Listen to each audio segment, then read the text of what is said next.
Темір жолда 1990 жылдан бері темір жолда жасаймын. Мамандығым машинист, Маңғыстау локомотив пайдалану депосында. Жұмысым жақсы болады, барлық жағы ұнайды. Тепловоз жүрген, қазір бізде жаңа тепловоздар келіп жатыр. Evolution деген американский тепловоздар.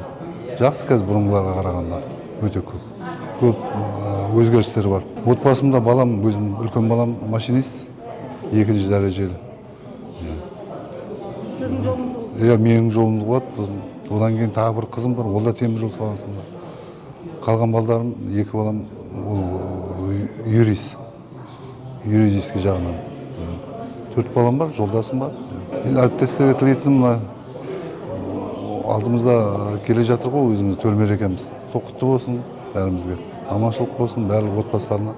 Аманшылық тілеймін, мерекелер құтты болсын. Аманшылықта осындай мерекеде жүре берейін.